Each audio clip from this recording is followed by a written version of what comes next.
In this video production blog, we'll take a look at rigging our dog monster and getting him ready for animation. The first thing we need to do is to create a skeletal structure and skin the monster to it. That is the most basic deformations that we can create within Maya. Before we get too involved with rigging the dog monster, let's go over some basics of how joints work in Maya. When I'm setting up joints in Maya, I tend to be very dogmatic and take a very rigid approach to it, primarily because I've been doing this since like version 4. I've just gotten used to this workflow. This is not to say that this is the workflow. There are, in some cases, better ways to do this. This is more out of habit and reliability than necessarily what is the easiest and quickest way to go. So take it with a grain of salt. But some of the things I'm going to go over are pretty much universal. The first thing I want to do is I want to create a joint chain, and what I tend to do is in the joint tool I will take off the orientation. That'll be right there, orient joint to world. And then what I'm going to do is I'm just going to draw it in a straight line. Now I have the snap tool on, so that will enable me to draw in a straight line. Now I prefer to have my joints as positive X down the joint, so I will go up here into the front pane and draw a straight line to the right. This is not strictly necessary. You can go into your joint tool settings and tell it what's your primary axis, what's your secondary axis, and so forth. If you're just doing a simple chain like this, and if we go under object mode, you'll see that that works just fine, and there's really nothing wrong with that. You come through this way, you'll see that right around here the axis will flip, and you would have to go through and manually correct that, and then it's going to flip again here. Under most circumstances the automatic orientation works just fine, but there are situations where it will fail, so I tend to just build it with the orientation off in a straight line in X, and then I will rotate it into position. And again, it's more of a personal preference than anything else under most circumstances. Unless you are doing the big long snake tail, you won't run into that problem usually, and even if you do, there have been several tools and everything to address that problem. So this is not the only way to set up joints, it's just what I have found is the most useful. Now the one thing we would want to do is then we would then want to rotate it in position, like say this is the arm, or more accurately, let's say this is some sort of like dog leg, and this would be the foot. Could use an extra joint there, but you get the idea. Now if you look at the translates, since I did it this way, this only has translation in the X axis. So does this, and so does this. When you have a single hierarchy, this is what you preferably want, and the reason why is that the IK system will work the best when your translates are very clean like this. For more information on this, I would recommend seeing the 3D World article in issue 141 that I've done in talking about IKFK switching. I spent a great deal of time talking about the basics of joints in Maya. Now you'll see that you'll have all these rotations on here. What I like to do is I'll come over here to the freeze transformations. You cannot freeze a translate or a scale on a joint, but when you freeze the rotate, you'll notice that the rotations will go from here down to the joint orientate, and it will do this for the entire hierarchy. The rotates are gone, the joint orientates have picked up that rotation. The joint orientate acts as a rotational offset. Because joints are transforms, they will also have the rotate axis. I prefer not to use that, and the main reason why is that the joint orientate is the built-in methodology for maintaining your joint's orientation. This is the method that is built into Maya, and Maya will use automatically as you change positions. To illustrate, I'm going to unparent this joint. Now notice that the rotates did not change, but the joint orientates did. That's because Maya had to offset the joint orientate to maintain the same rotation. And if I parent it back in, rotations did not change, but the joint orientates did. So if you're trying to move things with the rotate axis, you're offsetting that rotation in two different places, and you can wind up in a situation where you're fighting yourself. That's not to say that setting things through the rotate axis doesn't have its usefulness. Under certain circumstances, to get a certain effect, you may want to go here. As you can see here, the local transformations, the local axis is changing. Take the snap off. So to get this rotation while having your translate at a different angle, that's when you would want to use the rotate axis. But 99 out of 100 times I simply use the joint orientate. So here I have the skeleton already built up. Notice I have a naming convention of _JNT for the joint. That is not required, but it will make your life a lot easier if you have some kind of naming convention. It doesn't really matter what kind, as long as you have one. I use left for left and right for right. That seems pretty straightforward. Normally when I'm rigging characters, I would have several joints along here and several joints along here to act as roll joints. And I can illustrate why you would need roll joints really quickly. As you can see here, as I rotate the hand, it is candy wrapping, because there is no rotation coming down this arm here.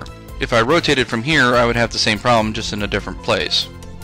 So usually what I will do is I will add several joints along the chain to take on that rotation down the axis and give me a smooth twist. However, in this case I haven't, because I'm planning on using Muscle Sim to achieve that effect, and we will be covering that later. So in terms of the arms and legs and the spine, this is actually a very simple skeleton. The added complexity comes here along the rib cage and the spine. And I've done this to simulate the rib cage and to preserve volume along the character. As you see here, as I rotate down,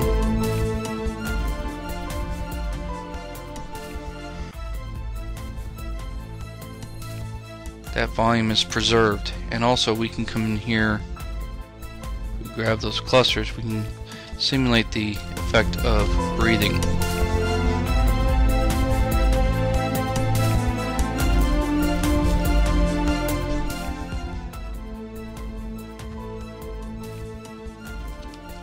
So how is this working? Well, the rib cage itself is just a simple row of joints that have a single IK handle on them that is parented to this sternum joint here.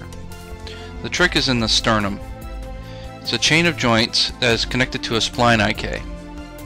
And what I have done is I have skinned that curve to the joints. So as the joints move,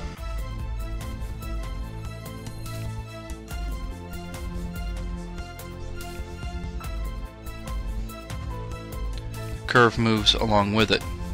The expanding and contracting is set up through these series of nodes here.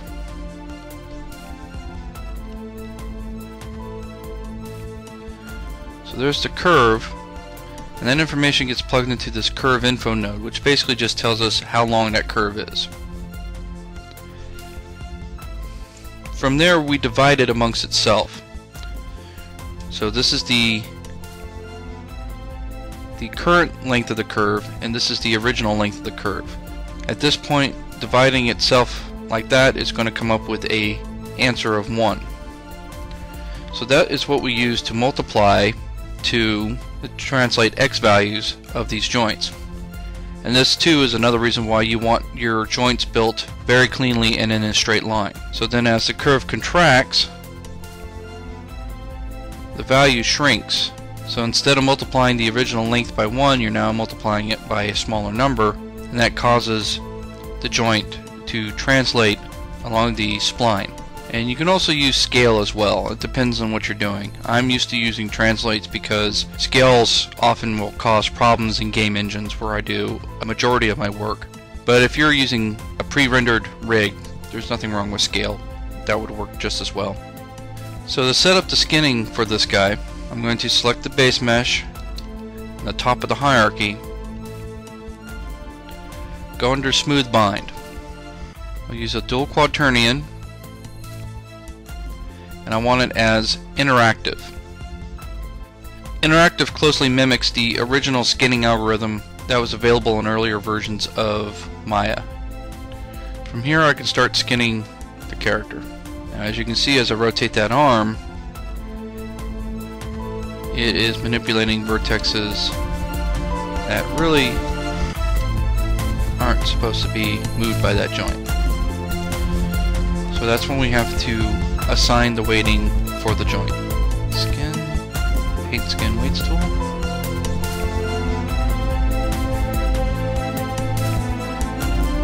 Come over to your tool setting. You can collapse these hierarchies to make it a little easier to see what I'm doing.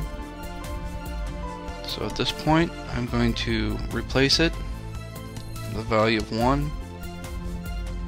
Start painting those weights back in. And that will subtract from the other weights.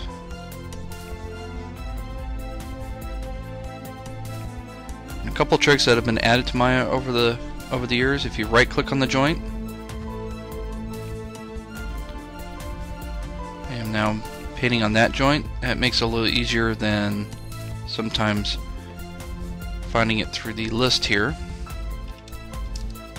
You could just type it in this field if you know exactly what joint you're looking for.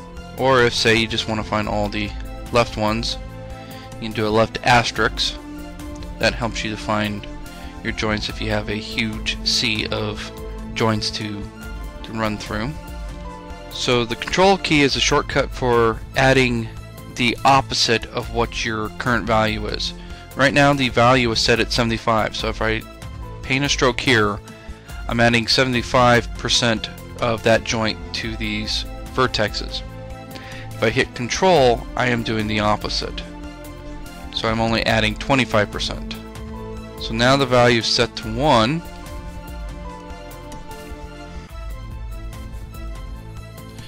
So if I control that, I am now replacing that with a value of 0, which is good because that acts like a nice eraser for me at this point. Also, if you're not using a Wacom tablet or something similar, do yourself a favor and get one. I don't know how I would paint weights without. Hitting the shift key allows me to smooth.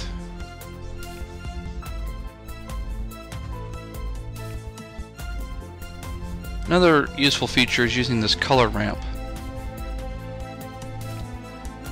Using the color ramp, you can get an idea of what your fall off regions are. It also helps you if you have, like, say for example, we have some blue here in this arm. Well, we really don't need that. These are very small garbage weights. So we can just remove those. Hit B to change your brush size.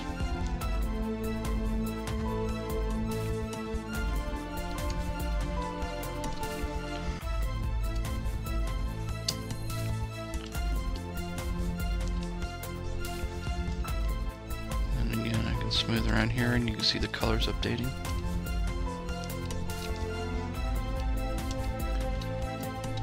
That didn't update well. Let's go ahead and add some more of that arm there.